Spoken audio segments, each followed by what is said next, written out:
Anong ganap sa mundo ng showbiz?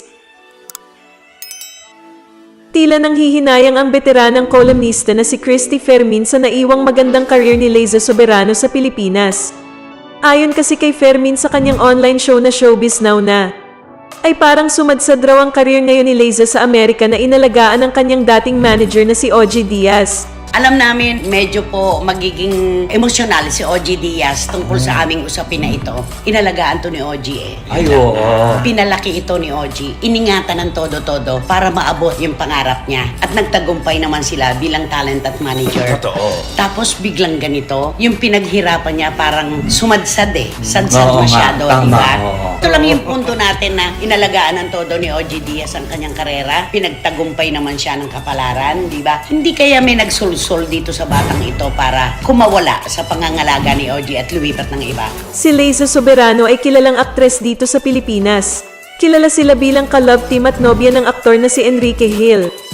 Kasalukuyan ngayong nasa ibang bansa si Liza para iperso ang pangarap niya sa Hollywood. Anong masasabi mo sa balitang ito?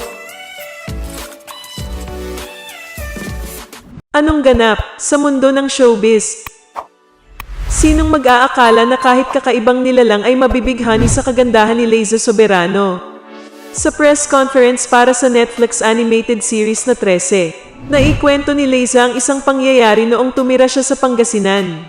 Ayon sa kapamilya actress, nagkasakit siya noon at isang araw ay nagkaroon na lang siya ng malaking kalmat sa kanyang hita.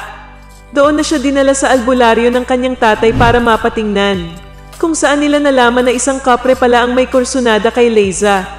She closed her eyes and said there was a kapre looking through my window and my room.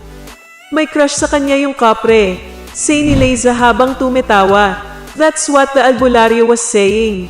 Stop making Sam fly her panty outside. Because baka anong gawin ng kapre to her panty. Kwento pa niya.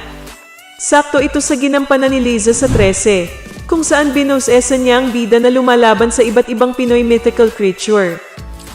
Anong masasabi mo sa balitang ito? Anong ganap sa mundo ng showbiz?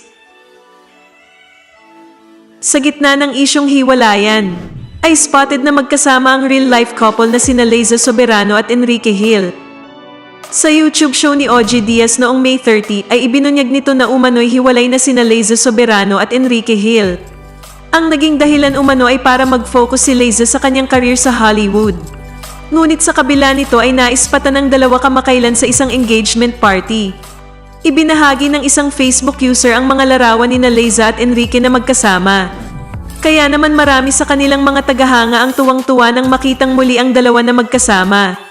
Sa ngayon ay hindi pa rin malinaw kung totoo nga ba ang chismis na naghiwalay sila. Dahil wala sa kanilang dalawa ang nagsalita kaugnay sa issue.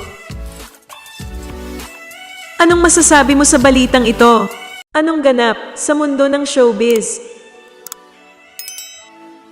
Maraming nagtatanong na netizens kung may something or hiwalay na ang couple na sina Liza Soberano at Enrique Hill.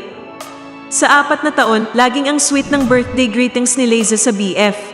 Matatandaan noong March 30, 2019 ay magkasama pa ang couple na nag-celebrate ng birthday ni Enrique sa Bali, Indonesia.